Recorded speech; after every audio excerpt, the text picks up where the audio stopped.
Good morning students. मैं हूं doctor B D Sinha, department of commerce, Jamshedpur cooperative college, Kolhan university, Chaibasa. आज हम बीकॉम सेमेस्टर 3 के स्टूडेंट्स के लिए ऑडिटिंग सब्जेक्ट के संबंध में कुछ बातें करेंगे। Subject auditing, class BCom sem 3, topic audit program, अंकेक्षण कार्यक्रम। अंकेक्षण कार्यक्रम या ऑडिट प्रोग्राम, जैसा कि हम देख रहे हैं कि दो शब्दों के योग से, दो शब्दों के मेल से बना है। अंकेक्षण प्लस कार्यक्रम। तो सबसे पहले हम यहाँ इन दोनों शब्दों को थोड़ा थोड़ा समझ लें। थोड़ा से मतलब है कि संक्षेप में, शॉर्टकट में इन दोनों शब्दों का मीनिंग हमें एग्जाम में लिखना चाहिए। तो पहला शब्द है अंकेक्षण, यानी कि ऑडिट। ऑडिट या अंकेक्षण का मतलब है कि किसी फर्म या संस्था या कंपनी में रखे गए लेखा पुस्तकों की जांच एक ऐसे योग्य व्यक्ति से कराया जाए जो बिल्कुल निष्पक्ष हो, यानी कि वह भेदभाव से रहित हो, विवेकशील हो, साथ ही साथ वह व्यक्ति स्वतंत्र हो। मतलब कहने का कि ऑडिटर यानी कि चार्टर्ड अकाउंटेंट भेदभाव रहित होकर उस फर्म या संस्था में रखे गए लेखा पुस्तकों की जांच करे। यह जांच प्रमाणकों अर्थात भाउचर के आधार पर की जाती है, यानी उस फर्म में या फर्म के लेखापाल द्वारा, अकाउंटेंट द्वारा जो भाउचर रखे जाते हैं उनके आधार पर ऑडिटर इन लेखा पुस्तकों की जांच करता है। कभी कभी ऐसा भी होता है कि अगर भाउचर उपलब्ध न हो या मिसप्लेस हो गए हों, तो ऐसी स्थिति में अंकेक्षक को, ऑडिटर को जांच पड़ताल करके या ज़रूरत हो तो जहां से वह प्रोडक्ट, वह वस्तु, वह सामान खरीदा गया है, वहां से वह कम्युनिकेशन करके, संवाद करके, बातचीत करके उसका क्लैरिफिकेशन कर सकता है। तो संस्था में रखे गए लेखा पुस्तकों की जांच ऑडिटर बिल्कुल निष्पक्ष तरीके से उस फर्म में प्रस्तुत किए गए या फर्म में रखे गए भाउचर्स के आधार पर करता है। जांच करने के बाद अंत में ऑडिटर यह रिपोर्ट देता है उस फर्म या उस कंपनी या उस संस्था को। क्या रिपोर्ट देता है? उसमें मुख्य रूप से इन बातों का उल्लेख रहता है, जैसे एक निश्चित डेट को, एक निश्चित तारीख को जो पीएल अकाउंट है, प्रॉफिट एंड लॉस अकाउंट है, वह सही ढंग से बनाया गया है या नहीं बनाया गया है। साथ ही बैलेंस शीट उस संस्था की इकोनॉमिक पोजीशन को, आर्थिक स्थिति को सही ढंग से प्रकट करता है या नहीं प्रकट करता है।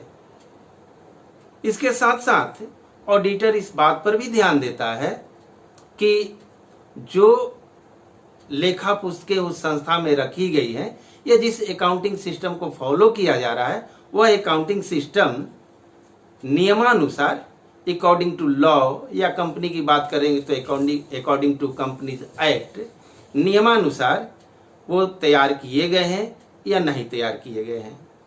तो ये होगा संक्षिप्त रूप में कि अंकेक्षण क्या है। अब इसमें दूसरा जो शब्द है वह है प्रोग्राम, यानी कि कार्यक्रम। वास्तव में अंकेक्षण कार्यक्रम का अर्थ किसी कार्य को करने से पहले उसकी संक्षिप्त रूप से योजना या प्लानिंग करने से है। कार्यक्रम तैयार करते समय इस बात पर भी ध्यान देना चाहिए कि वह कार्यक्रम निर्धारित क्रम में हो। क्रम से मतलब है यहाँ सीक्वेंस में, सीरियल नंबर में हो। साथ ही साथ वह लक्ष्यों के अनुरूप हो, यानी जो उससे संस्था का ऑडिटिंग कराने का जो लक्ष्य है उस लक्ष्य के अनुसार हो, अकॉर्डिंग टू गोल हो, तथा वह नीतियों के आधार पर बनाए गए हों, यानी जो उस फर्म की पॉलिसी हो उससे पॉलिसी के आधार पर ही कार्यक्रम का निर्माण किया गया हो। यह कार्यक्रम अल्पकालीन भी हो सकता है, फॉर शॉर्ट पीरियड, दीर्घकालीन भी हो सकता है, फॉर लॉन्ग पीरियड, विस्तृत डिटेल भी हो सकता है, सीमित यानी लिमिटेड भी हो सकता है, विशिष्ट स्पेशल भी हो सकता है, या फिर साधारण ऑर्डिनरी भी हो सकता है। ते हुआ संक्षेप में कि कार्यक्रम क्या है। अब इन दोनों शब्दों को मिलाया जाए, क्या बना? अंकेक्षण कार्यक्रम। तो इसका मतलब होगा कि हमारा तीसरा हेडिंग हो जाएगा अंकेक्षण कार्यक्रम। अंकेक्षण कार्यक्रम ऑडिटर द्वारा जब किसी भी संस्था का ऑडिट किया जाता है तो ऑडिट करने के पहले ऑडिटर एक योजना बनाता है। किस बात की योजना? कि हमें कौन कौन से कार्य करने हैं। जैसा कि हम जानते हैं कि हम सब अपने व्यक्तिगत जीवन में भी जब कोई कार्य करने वाले होते हैं तो वह कार्य सही ढंग से हो या उसका रिजल्ट हमारे फेवर में आए, हमारे लिए वह पॉजिटिव हो, या जो लक्ष्य निर्धारित हम किए हैं उस लक्ष्यों को प्राप्त करने में सहायक हो, तो फिर हम उस कार्य को करने के पहले एक योजना बनाते हैं, यानी कि कुछ न कुछ हम प्लानिंग करते हैं। तो ठीक इसी तरह से एक ऑडिटर भी जब ऑडिट कार्य करने वाला होता है तो ऑडिट कार्य करने के पहले एक लिखित योजना बनाता है। यहाँ ध्यान देने वाली बात यह है कि यह जो योजना है, यह जो प्लानिंग है, वह लिखित रूप में होनी चाहिए।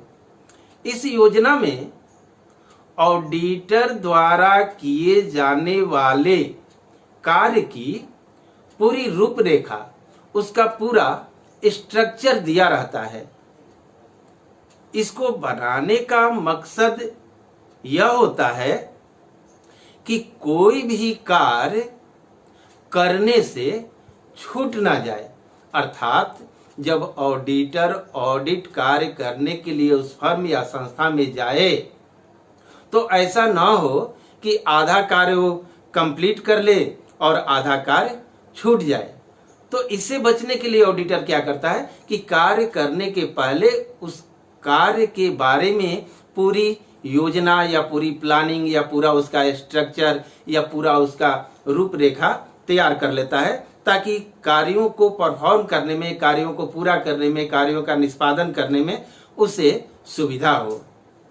इस प्रकार कोई भी अंकेक्षक कार्य करने के पहले अपनी तरफ से एक योजना बना लेता है। अंकेक्षक द्वारा बनाए गए इस योजना को ही हम अंकेक्षण कार्यक्रम कहते हैं। इस योजना में अंकेक्षक द्वारा किए जाने वाले पूरे कार्यों का स्टेटमेंट होता है, पूरे कार्यों का विवरण होता है। जैसा हम पहले कह चुके हैं कि यह इसलिए बनाया जाता है कि कोई भी कार्य करने से छूट ना जाए। इसको हम इस प्रकार से भी समझ सकते हैं। मान लीजिए कि हमें या आपको कोई 10 कार्य करना हो और अगर बिना लिखे हुए जब हम कार्य करना शुरू किए तो हो सकता है कि 2, 4, 5 कार्य 8 कार्य तक हम कर लें और फिर याद ही ना आए कि और 2 कार्य कौन सा हमें करना था। तो ऐसी स्थिति ना आए, इससे बचने के लिए ऑडिटर क्या करता है कि कार्यों को उसके सीक्वेंस में, उसके क्रम के अनुसार वो पहले ही नोट कर लेता है या लिख लेता है, ताकि जब कार्य करने जाए तो नंबर 1 से लेकर नंबर 10 तक सभी कार्यों को वह पूरा कर ले। इस प्रकार क्या होता है कि कोई भी काम करने से छूट नहीं पाता है, और ऑडिटर का तो ये मकसद ही होता है कि जितने कार्य उसको सौंपे गए हैं वो सारा का सारा काम पूरा कर ले। इसे समझने के लिए हम एक उदाहरण का सहारा ले सकते हैं। मान लीजिए कि आपको कोई घर बनाना है। क्या करते हैं आप घर बनाने के पहले? सबसे पहले तो हमें जमीन की लंबाई चौड़ाई की माप करनी होगी। कितना लंबा है जमीन, कितना चौड़ा है। फिर हमको खुद ही डिसाइड करना होगा कि हमको कितने रूम का घर बनाना है या किस तरह का घर बनाना है। ये खुद ही डिसाइड करने के बाद फिर हम उससे जमीन की लंबाई चौड़ाई को किसी इंजीनियर को, जो नक्शा बनाता है, उसको हम सौंप देते हैं।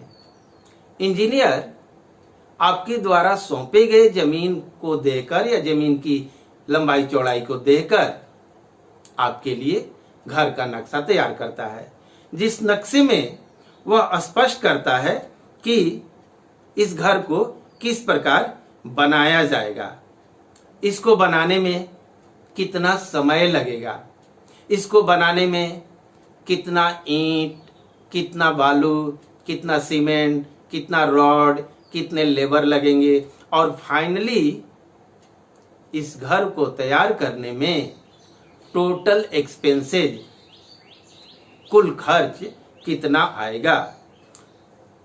जब इंजीनियर नक्शा बनाकर मालिक को सौंप देता है तो मालिक भी पहले से श्योर हो जाता है, कंफर्म हो जाता है, या मालिक को भी यह विश्वास हो जाता है कि इस घर को बनाने में हमें इतना खर्च आएगा या फिर यह घर इतने दिनों में तैयार हो जाएगा।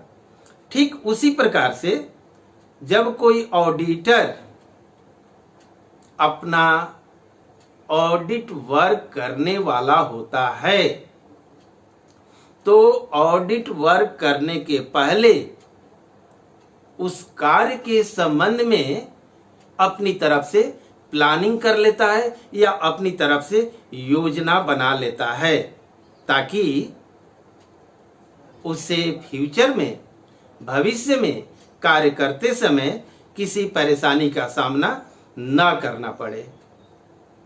इस संबंध में एक विद्वान आर्थर डब्ल्यू होम्स कहते हैं, एक लोचदार योजनाबद्ध जांच की प्रक्रिया को अंकेक्षण कार्यक्रम कहते हैं। An audit program is a flexible planned procedure of examination. यानी कि इस परिभाषा पर भी हम गौर करें तो यह कहा जा रहा है कि यह एक लोचदार प्लानिंग है। लोचदार से यहां मतलब है फ्लेक्सिबल। हाँ, इस सब पर थोड़ा ध्यान दिया जाए। फ्लेक्सिबल यानी कि जो हम ऑडिट प्रोग्राम बना रहे हैं वो फ्लेक्सिबल हो। फ्लेक्सिबल से यहां मतलब है कि उससे ऑडिट प्रोग्राम में इतनी गुंजाइश जरूर हो कि समय के अनुसार अगर परिवर्तन करना पड़े तो उसमें आवश्यक परिवर्तन या आवश्यक संशोधन या आवश्यक करेक्शन किया जा सके। अर्थात हम कह सकते हैं कि ऑडिट प्रोग्राम फिक्स्ड नहीं होना चाहिए या स्टैंडर्ड ऑडिट प्रोग्राम नहीं होना चाहिए, क्योंकि स्टैंडर्ड ऑडिट प्रोग्राम में या फिक्स्ड ऑडिट प्रोग्राम में परिवर्तन की संभावना लगभग नहीं के बराबर रहती है। तो इसलिए यहाँ आर्थर महोदय कहते हैं कि आपका जो प्लानिंग कर रहे हैं किस बारे में, अंकेक्षण कार्यक्रम के बारे में, वह लोचदार होना चाहिए, फ्लेक्सिबल होना चाहिए, समय के साथ साथ उसमें परिवर्तन की गुंजाइश होनी चाहिए। इस प्रकार हम निष्कर्ष के रूप में कह सकते हैं कि अंकेक्षण कार्यक्रम अंकेक्षण के अंतर्गत किए जाने वाले कार्यों के विभाजन की एक ऐसी प्रक्रिया है जो लिखित लोचदार योजना द्वारा तैयार की जाती है। साथ ही यह बतलाती है कि इस काम में कुल कितना खर्च होगा, कुल कितना समय लगेगा और साथ ही किन व्यक्तियों को या किन अधिकारियों को कौन सी रिस्पॉन्सिबिलिटी दी जाएगी। तो यह जो आंसर है अंकेक्षण कार्यक्रम का यहाँ पर समाप्त। Thank you.